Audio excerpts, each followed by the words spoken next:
감사합니다. 이제 우리 하나님의 말씀은 역대하 26장 3절에서 5절과 16절에서 18절까지의 말씀을 우리 함께 찾으시고 한 절씩 교독하도록 하겠습니다. 제가 먼저 3절을 읽겠습니다.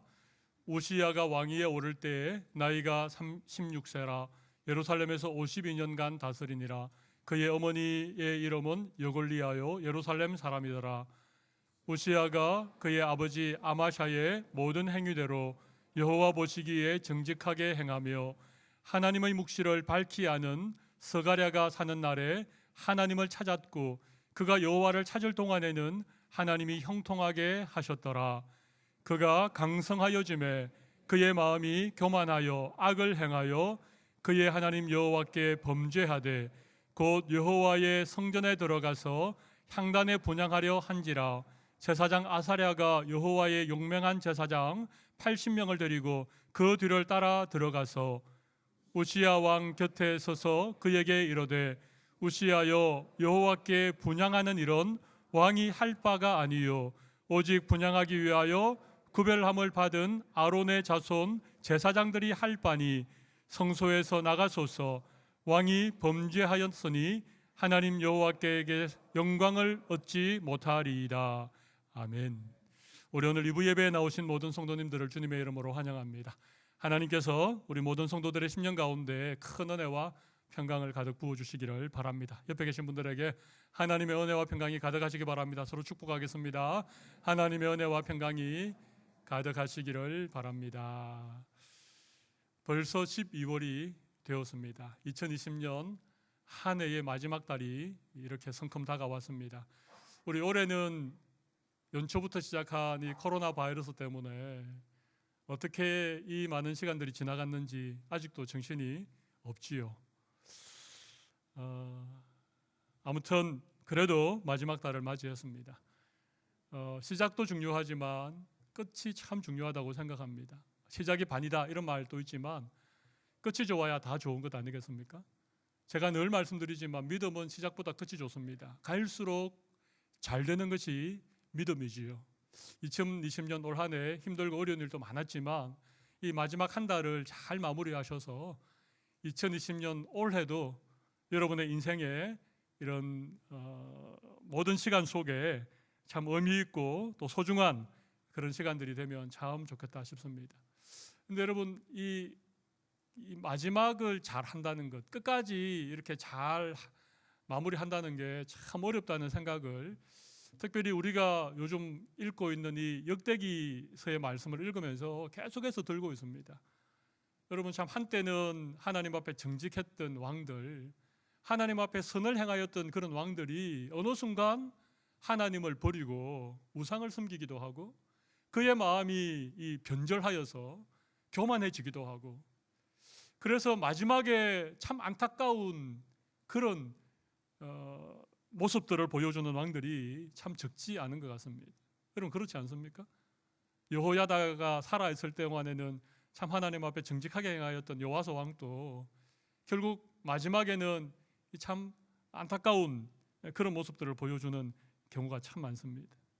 그 대표적인 사람이 오늘 우리가 함께 읽었던 유다의 10번째 왕이었던 우시야 왕인 것 같습니다. 그는 16세 왕이 되어서 52년을 다스렸습니다. 그의 아버지 아마샤를 따라서 하나님 앞에 정직한 왕이었는데 특별히 묵시를 밝히 하는 스가랴라고 하는 선지자가 살아있을 동안에는 하나님을 찾고 하나님을 구하고 또 하나님을 구하는 우시야에게 하나님께서 형통한 은혜를 허락해 주셨지요. 그런데 오늘 우리가 읽었던 16절 말씀처럼 그가 점점 강성해지니까 그의 이름이 유명해지고 그가 강성해지니까 그의 마음이 교만하여졌다는 것입니다. 하나님 앞에 악을 행하고 하나님 앞에 범죄했다는 것입니다. 우리가 잘 아는 것처럼 이 우시야 왕은 이 일 때문에 그의 몸에 나병, 한센시 병이 발병을 하게 되죠. 그래서 결국은 별궁에서 아무도 찾아오는 이 없이 아주 쓸쓸하게 그의 인생 마지막을 맞이하게 된 것입니다. 교만이라고 하는 것, 우시야 왕이 강성해질 때 그의 마음이 교만했다라고 하는 오늘 이 말씀을 중심으로 교만이라고 하는 주제를 가지고 좀 함께 말씀의 은혜를 나누었으면 합니다. 우리가 마지막까지 잘 하지 못하는 여러 가지 이유가 있겠지만 그 가운데 하나는 우리의 마음이 교만해지기 때문에 그렇습니다. 처음에는 겸손한 마음으로, 처음에는 참 부드러운 그런 마음으로 시작을 했다가 어느 순간에 마음이 완악해지고 마음이 교만해져서 하나님 앞에 죄를 범하게 되면 우리의 인생을 끝까지 마지막까지 믿음으로 잘 달려가는 일이 어렵게 된다는 것이지요. 여러분, 교만은 하나님께서 가장 싫어하시는 것 가운데 하나입니다. 그래서 잠언의 말씀 보면 교만은 패망의 선봉이요 넘어짐의 앞잡이로다, 그런 말씀이 있지요. 하나님께서 겸손한 자에게는 은혜를 베푸시지만 교만한 자를 대적하시느니라. 교만한 자를 하나님이 대적한다, 그렇게 말합니다. 하나님이 대적하면 누가 살아남을 수 있겠습니까? 그런데 문제는 이 교만이라고 하는 죄가 꺼지지 않는 지옥불에서 올라오는 죄라는 것입니다. 제가 설교 중간에 다시 한번 언급하겠지만 이 교만은 원죄에 해당하는 죄입니다. 아담과 하와가 처음으로 지었던 그 죄의 뿌리에 하나님처럼 되려 했던 교만의 죄가 뿌리 내리고 있다는 것입니다. 그러니까 우리 모두는 교만의 죄를 지을 가능성이 너무너무나도 많습니다. 교만할 거리가 찰 것만큼만 있어도 우리는 쉽게 교만하고 금방 교만해질 수밖에 없는 존재들이라고 하는 것이죠. 그래서 오늘 저와 여러분이 이 교만에 대해서 한번 말씀을 잘 듣고 이 교만의 함정에 빠지지 않고 이 교만의 특징들을 잘 알아서 이 교만의 죄악을 좀 극복할 수 있는 그런 은혜를 하나님 우리 모두에게 주시기를 간절히 바랍니다. 첫 번째 생각해 볼 주제는 교만의 함정을 조심하라는 것입니다. 한번 같이 읽어볼까요? 교만의 함정을 조심하라. 여러분, 함정이라고 하는 것은 눈에 보입니까? 보이지 않습니까? 보이지 않습니다. 네. 그런데 그만 발을 헛디디면 함정에 빠지게 되죠. 교만이라고 하는 것이 마치 함정과 같다는 것입니다. 오늘 본문 16절 말씀을 보십시오. 그가 강성하여짐에 그의 마음이 교만하여. 우시야가 점점 강해지니까 그의 마음에 교만이 찾아왔다는 것입니다. 우리가 오늘 읽진 않았지만 15절에 보면 그의 이름이 멀리 퍼짐은 기이한 도우심을 얻어 강성하여 짐이었더라. 우시야의 이름이 널리 퍼졌습니다. 다시 말하면 유명해졌다는 거죠. 왜냐하면 우시야가 정치를 참 잘했거든요. 그리고 이 무기를 개발하는 발명하는 사람을 두어서 신무기를 많이 만들었습니다. 여러분, 예전에 우리 영화 같은 거 보면 고대 전쟁에는 이 큰 돌을 투석기에 매달아서 이렇게 적을 향해서 던지지 않습니까? 우시야가 그걸 개발했습니다. 그러니까 이 우시야 왕에 대한 소문이 막 멀리 퍼져서 유명해지게 된 것입니다. 그리고 워낙 강력한 군대를 가지고 있으니까 그가 점점 강성해졌습니다. 근데 바로 이때 교만이라고 하는 함정에 우시야가 빠져버린 것입니다. 유명해질 때, 강성해질 때, 이때가 영적으로는 위기입니다. 오히려 우리가 약할 때, 혹은 가난할 때, 혹은 고난 가운데 있을 때에는요, 영적으로 보면 안전한 시간입니다. 다시 말씀드립니다. 우리가 약할 때, 혹은 고난을 당할 때, 아니면 우리가 가난할 때, 이렇게 힘들고 어려울 때 영적으로 보면 안전한 시간이라고 하는 것입니다. 그런데 잘 되고 성공하고 높이 올라가고 강해지고 유명해질 때가 영적으로 위기라고 하는 사실을 꼭 기억하십시오. 이때 대부분의 사람들이 교만의 함정에 빠지게 되는 것입니다.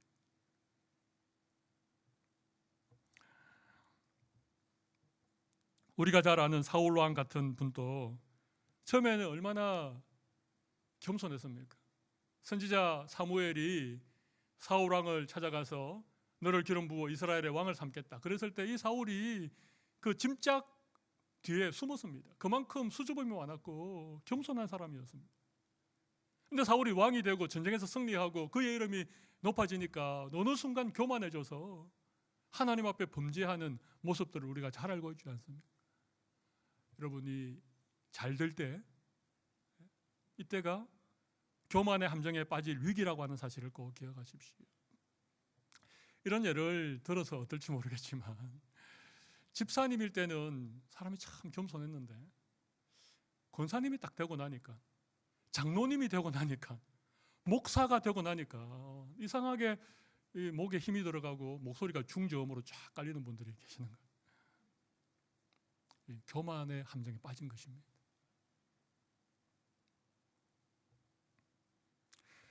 우리가 잘 아는 스펄전 목사님은 이렇게 얘기를 하셨습니다. 기도하지 않고 성공한 사람은 반드시 교만으로 망한다.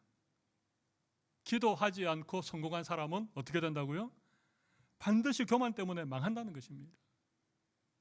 이건 정말 진리라고 생각합니다.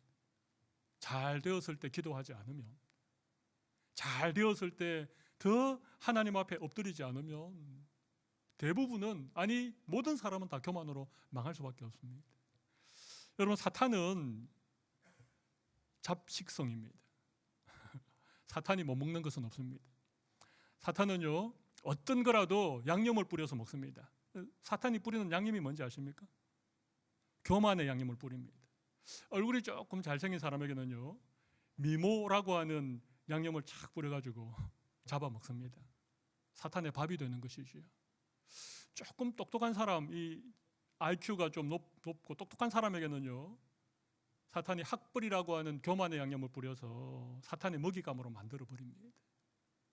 제 말이 이해가 되시죠? 교만이라고 하는 양념을 치면 누구라도 사탄의 밥이 된다는 것입니다.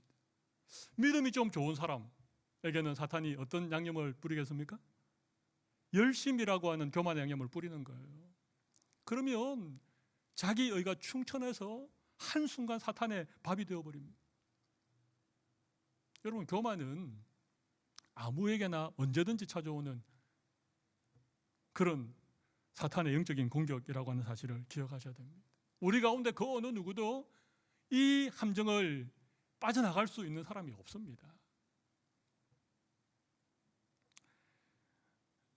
교만이라고 하는 함정이 있다는 사실을 우리는 늘 기억해야 됩니다. 이 함정 눈에 보이지 않습니다. 여러분, 지뢰를 아시죠? 여러분, 지뢰는 눈에 보이지 않습니다. 여러분, 혹시 뷰비 트랩이라고 아십니까? 군대 다녀오신 남자분들은 아시죠? 이 눈에 보이지 않는 가느다란 선을 연결해서 그걸 건드리면 폭탄이 터져버리는 것입니다. 여러분, 교만은 함정이고, 교만은 지뢰고, 교만은 뷰비 트랩입니다.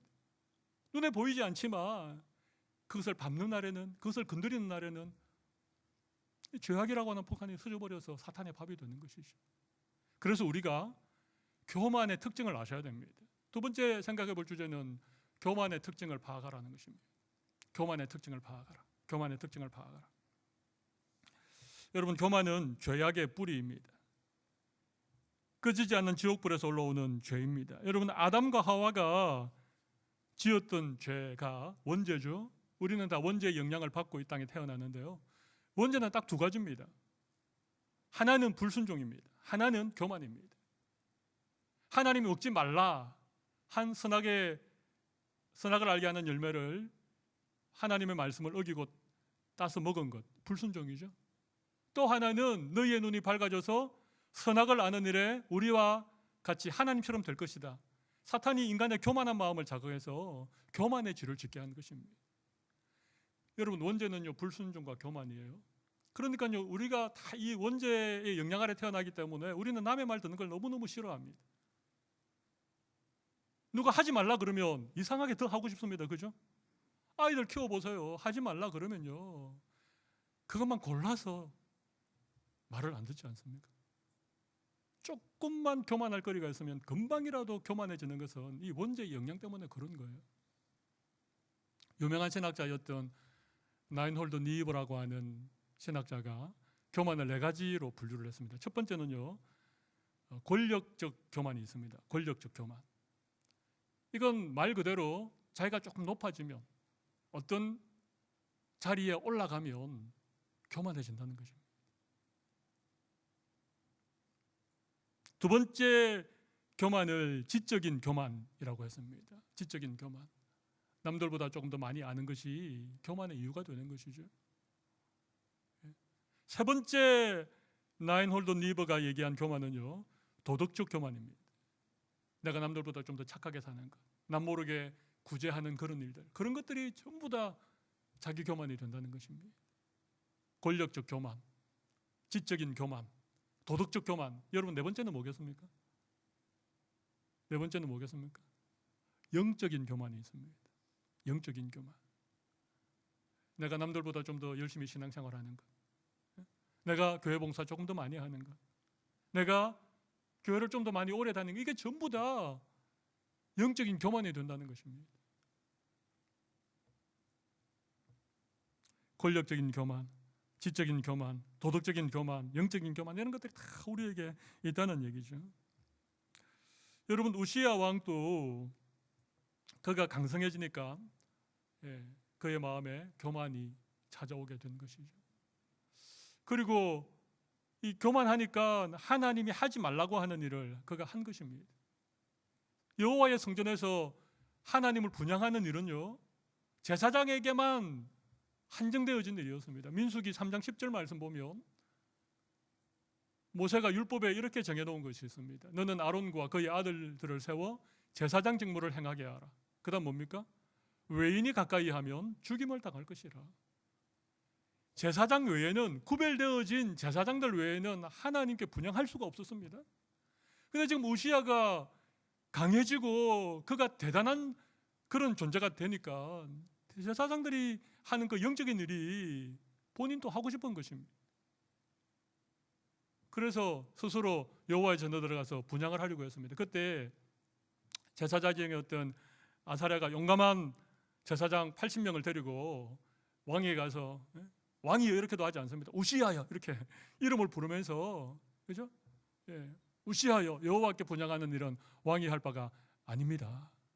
그렇게 얘기하니까 우시야가 19절을 한번 보실까요? 19절 말씀 보면 우시야가 손으로 향로를 잡고 분향하려 하다가 그 다음 어떻게 해요? 화를 내니. 자기의 잘못을 얘기하고 있는데 우시야가 어떻게 했다고요? 화를 냈다는 거예요. 여러분, 이게 교만의 마음이 들어갔기 때문에 이런 것입니다. 하지 말아야 될 일을 하게 되고, 그것을 지적해줘도 그 말을 듣기보다는 오히려 화를 낸다는 것입니다. 여러분, 이 화를 내는 그 순간 어떻게 되었습니까?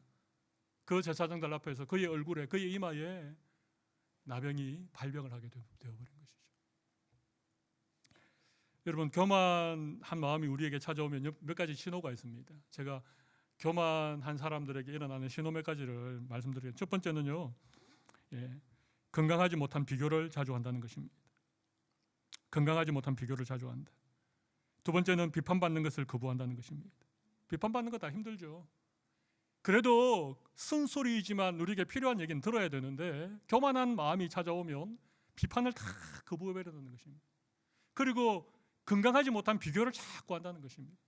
세 번째는요, 듣기보다가는 말을 많이 하게 됩니다. 우리의 귀는 두 개고 입은 하나죠. 듣기는 속해야지만 말하기는 더디하라 그랬죠. 그런데 교만한 마음이 찾아오면 자꾸 말이 많아집니다.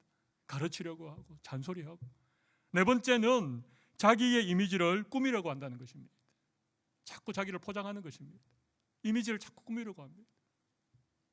그리고 다섯 번째는요, 지위와 타이틀에 지나치게 집착을 하게 된다는 것입니다. 지위와 타이틀이 뭡니까? 뭐 교회로 말하면 직분 같은 거겠죠.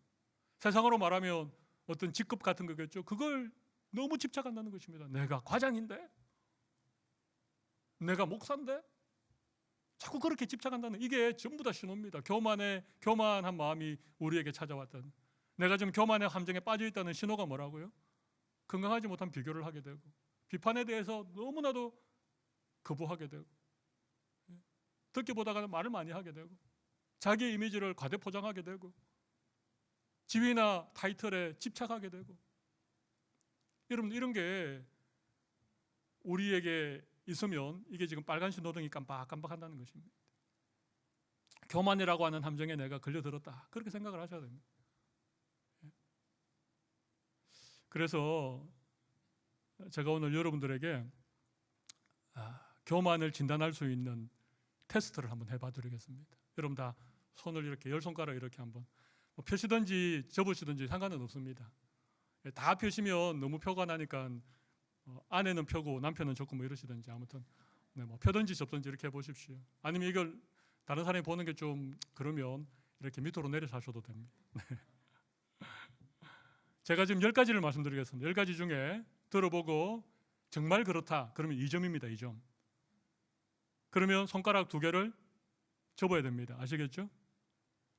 잘 모르겠다. 그런 것 같기도 하고 안 그런 것 같기도 하고. 그럼 1점입니다. 그럼 손가락 하나를 접으셔야 됩니다. 나는 그렇지 않다. 제가 지금 하는 얘기가 나는 그렇지 않다. 그러면 그냥 0점입니다. 손가락 안 접으셔도 됩니다. 또 접고 계신 분은 펴지 않으셔도 됩니다. 제가 10가지를 말씀드리겠는데 자, 손가락을 펴고 해보시면 네, 여기에 겸손한 분들이 많이 계시는 제가 손가락이 펴라고 할 때 딱 이렇게 펴고 계신 분들 겸손한 분들이시고 그냥 이러고 있는 분은 잘 모르겠습니다. 자, 첫 번째 이거 제가 만든 게 아니고 제가 자료를 찾아온 것입니다. 좀 객관성이 있는 겁니다. 첫 번째, 자기가 대단하다고 생각한다. 자기가 대단하다고 생각한다. 확실히 그렇다. 2개 접으십시오. 잘 모르겠다. 하나 접으십시오. 나는 그렇게 생각하지 않는데 그냥 안 접으셔도 됩니다. 그런 식으로 하는 겁니다. 자, 첫 번째. 두 번째, 자꾸 칭찬 듣고 인정받기를 원한다. 자꾸 칭찬 듣고 인정받기를 원한다. 그렇다. 2개. 잘 모르겠다. 하나. 아니다. 안 하셔도 됩니다. 세 번째, 남의 말을 듣기 싫어하고 고집이 세다. 남의 말을 듣기 싫어하고 고집이 세다. 그렇다. 2개를 적으십시오. 네 번째, 오해받고 있다는 피해의식이 들고 자주 변명을 한다. 오해받고 있다는 피해의식이 들고 자주 변명을 한다. 다섯 번째, 자존심이 강하고 자신의 평판에 신경을 많이 쓴다. 자존심이 강하고 자기의 평판에 신경을 많이 쓴다. 자, 손가락 계속 접으시기 바랍니다. 6번, 영적인 것, 특히 기도에 사모함과 지속성이 없다. 영적인 것, 특히 기도에 사모함과 지속성이 없다. 자, 확실히 그렇다. 2개 적어보시고 잘 모르겠다. 하나 적으시고 아니다. 안 적으셔도 됩니다. 7번째, 자신이 보고 듣고 깨달은 것이 최고라고 하는 경향이 있다. 자신이 보고 듣고 깨달은 것이 최고라고 하는 경향이 있다. 늘 그렇다. 2개. 아니다. 0개. 8번째, 권위에 순복하지 않는다. 권위에 순복하지 않는다. 9번째, 따지기를 잘하고 걸핏하면 싸운다. 따지기를 잘하고 걸핏하면 싸운다. 확실히 그렇다. 2개 적으시죠. 벌써 다 적으신 분 계십니까? 마지막 10번째, 시기와 질투가 많다. 시기와 질투가 많다. 늘 그렇다. 2개를 적으시면 됩니다. 네? 제가 집에서 해봤습니다. 집에서 해보니까요, 저는 펼치고 했는데 마지막까지 한 2개 남았더라고요. 그때 제가 깨달은 게 있습니다. 야, 이 인간이 교만이 끝이 없구나. 혹시 여러분 이게 다 접었다는 말은 10개 이상이죠. 그런 분들은 사실 좀 객관적으로 보면 교만할 수 있습니다. 그런데 안 접고 남아 계신 분들이 있으시죠. 이분들은 나는 겸손하다가 아니라 내가 진짜 교만한 겁니다. 결론은 우리 다 교만하다. 우리 모두 교만하다. 네. 그래도 여러분 아무튼 손가락에 다 접힌 분들은 약간 타고난 기질이나 성향상 교만할 수 있는 가능성이 훨씬 많은 분들이십니다. 그러니까 더 조심하셔야 됩니다. 몇 개 남은 분들, 이분들은 그래도 하나님의 은혜에 감사하지만 내가 나를 잘 모를 가능성이 있습니다. 그래서 또 하나님 앞에 겸손하셔야 됩니다. 제가 말씀 준비하면서 뭐 교만의 어떤 신호들 같은 것도 있고 또 교만을 진단할 수 있는 그런 방법들도 있지만 여러분 진짜 교만이 뭐겠습니까? 그냥 화 좀 잘 내는 게 교만이겠습니까? 그냥 자기의 평판을 막 지나치게 이렇게 확대 포장하는 게 그게 교만이겠습니까? 여러분 진짜 교만은요, 진짜 교만은 하나님 앞에 구하지 않는 게 교만입니다. 하나님 앞에 나가서 엎드려서 절절하게 하나님께 구하지 않는 게 교만입니다. 하나님 앞에 벅벅 기면서 눈물 콧물 흘리면서 하나님의 은혜를 구하지 않는 게 그게 교만입니다. 여러분, 우시야가 교만한 건 다른 것 아닙니다. 하나님을 찾을 동안에는, 하나님을 구하는 동안에는 하나님이 그를 형통하게 하셨지요. 그런데 그가 강성해지자 그의 마음이 교만해져서 하나님 앞에 악을 행하고 하나님 앞에 죄를 지었다는 것입니다. 하나님을 무서워하지 않고 하나님께 여쭈어 보지 않고. 제가 전도사 시절에 첫 설교를 했을 때가 기억이 났습니다. 그때 어느 조그마한 시골 개척교회에서 수요 기도회에 목사님이 안 계셔서 설교해달라는 부탁을 받고 제가 지하철 타고 갔는데요. 설교 준비를 얼마나 오랫동안 하고 그걸 막 거의 한 10번을 더 외웠을 겁니다. 지하철 안에서도 원고 편해서 계속 외우고 딱 갔는데 교회당 안에 할머니 2분, 할아버지 2분, 장로님 1분, 5번만 앉아 계시더라고요. 근데 그날 얼마나 두렵고 떨림으로 설교를 했는지 모르겠습니다. 근데 제가 목회 한 30년 하고 요즘 설교를 늘 하니까 제가 생각해 보았습니다. 설교 준비할 때 그때처럼 주님 앞에 벌벌 떨면서 그렇게 두려운 마음으로 준비를 하고 있느냐. 이제 교만해진 것이죠. 여러분, 진짜 교만은요, 하나님께 구하지 않는 게 교만입니다. 하나님 앞에 초심을 잃어버리고 하나님 앞에 눈물 콧물 흘리면서 기도하지 않는, 그게 교만입니다.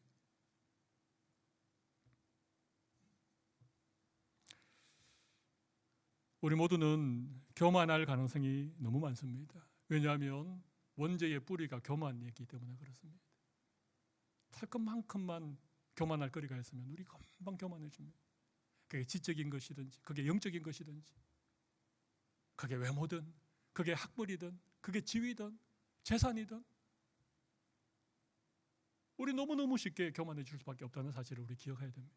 자, 그렇다면 마지막으로 이 교만의 죄악을 우리가 어떻게 극복할 수 있을까? 교만의 죄악을 극복하라는 것입니다. 오늘 본문 4절 5절로 다시 한번 돌아가 보겠습니다. 거기 보면 이런 말씀이 있죠. 우시야가 그의 아버지 아마샤의 모든 행위대로 여호와 보시기에 어떻게 행하였다고요? 정직하게 행하였다는 거죠. 여러분, 교만을 극복할 수 있는 첫 번째 비결은요, 정직해지는 겁니다. 하나님 앞에 정직해지는 것입니다. 저는 교만한 자입니다 라고 하나님 앞에 솔직하게 자기 자신을 인정하는 게 교만을 극복하는 첫 번째 길이라고 저는 생각합니다. 6절, 5절에 보시면 이런 말씀이 있죠. 하나님의 묵시를 밝히 하는 스가랴가 사는 날 하나님을 찾았다. 그러니까 우시야 옆에 스가랴라고 하는 하나님의 묵시를 잘 아는 선지자가 있었던 것입니다. 영적인 멘토가 있었습니다. 지도자가 있었습니다. 그 지도자를 통하여서 하나님의 묵시, 하나님의 말씀을 계속해서 듣는 것이 필요하다는 것입니다. 말씀 들어야 됩니다. 그리고 또 한 가지는 뭡니까? 하나님을 찾았고 그가 여호와를 찾는 동안에는 하나님이 형통하게 하셨더라. 하나님을 찾아야 됩니다. 하나님을 구해야 됩니다. 하나님 앞에 나아가서 하나님께 묻고 하나님께 구하고 그렇게 하는 것만이 이 교만의 함정에서 벗어나서 이 교만의 죄악을 우리가 이겨낼 수 있다는 것입니다. 이 4절에 있는 이런 말씀을 중심으로 제가 한 3가지 정도를 여러분에게 정리를 해드리겠습니다. 첫 번째는요, 인정하라는 것입니다. 인정하라. 뭐라고요? 무엇을 인정해야 됩니까? 나는 교만한 사람입니다를 인정하라는 것입니다.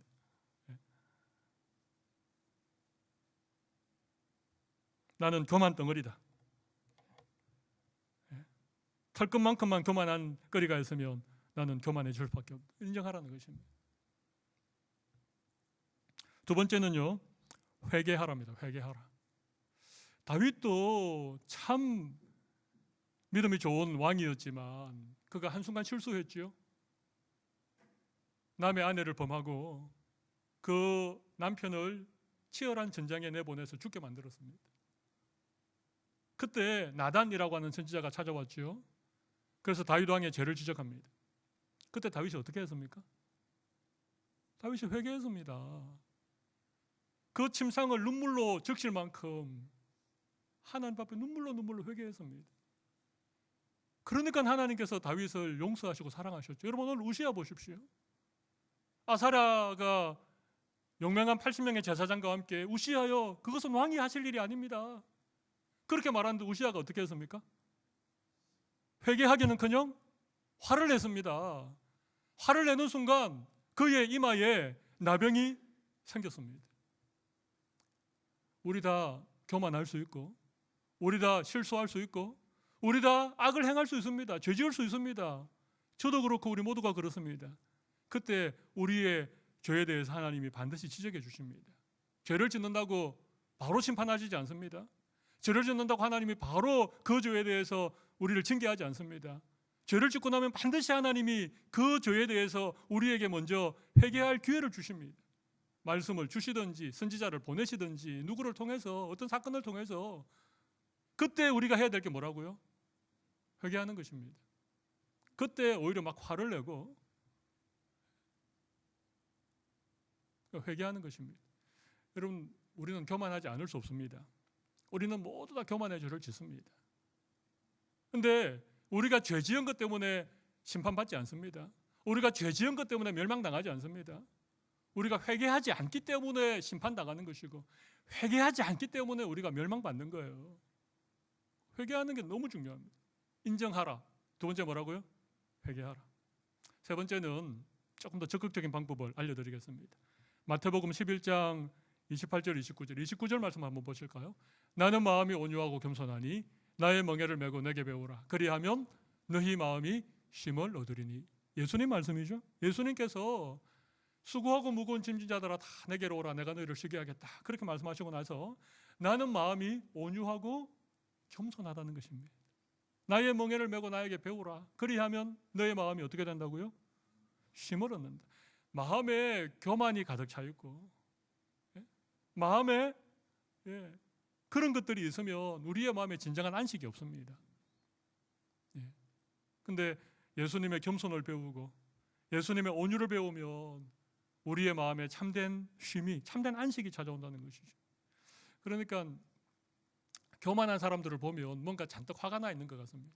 늘 좀 긴장한 얼굴, 뭔가 좀 불안해 보이는 이런 분들은요 마음에 평안이 없기 때문에 그렇습니다. 그런데 겸손한 분들, 예수님에게서 배워서 예수님의 겸손을 배운 분들 보면요 늘 평안합니다. 그죠? 저는 믿음이 좋은 게 편안한 거라고 생각합니다. 믿음이 좋아지고 믿음이 성숙해지면 사람이 참 편해집니다. 태어나기를 좀 까칠한 성품을 가지고 태어난 분들 계시죠. 약간 좀 예민하고 좀 까칠한 분들, 그죠? 근데 그런 분들도 하나님의 은혜를 경험하고 나면 그 까칠함이 매력이 되어지는 거예요. 까칠함이 매력이 되어집니다. 그런데 그냥 이 예수님에게서 배우지 못하면, 예수님의 겸손을 배우지 못하고 온유를 배우지 못하면 그 까칠함으로 어떻게 할까요? 계속 주위에 있는 사람들을 찔러대는 거예요. 그러니까 힘든 사람이 되는 거죠. 빌립보서 2장 5절 6절 말씀도 한번 보실까요? 거기 보면 너희 안에 이 마음을 품어라. 곧 그리스도 예수의 마음이니. 6절은 같이 읽어볼까요? 그는 근본 하나님의 본체시나 하나님과 동등됨을 취할 것으로 여기지 아니하시고. 예수님을 생각하셔야 돼요. 예수님의 마음을 품으셔야 됩니다. 우리 예수님은 하나님이지 않았습니까? 창조주 하나님이시고 전능하신 하나님이셨는데 예수님께서 그것을 다 버리고 종의 모양으로 이 땅에 오시는 거예요. 그리고 우리 대신 십자가를 지셨지요. 여러분 좀 억울하고 좀 화나는 일이 있습니까? 그때 예수님을 생각하십시오. 아무 죄도 없는 그분이 로마 병정들에게 뺨을 맞지 않았습니까? 그죠? 아무 잘못한 것이 없는데 그 예수님의 얼굴에 침을 뱉지 않았습니까? 그때 우리 예수님이 대꾸하셨습니까? 그때 우리 예수님이 화를 벌컥 냈습니까? 그때 예수님이 아니 나한테 너가 이럴 수 있어 그렇게 했습니까?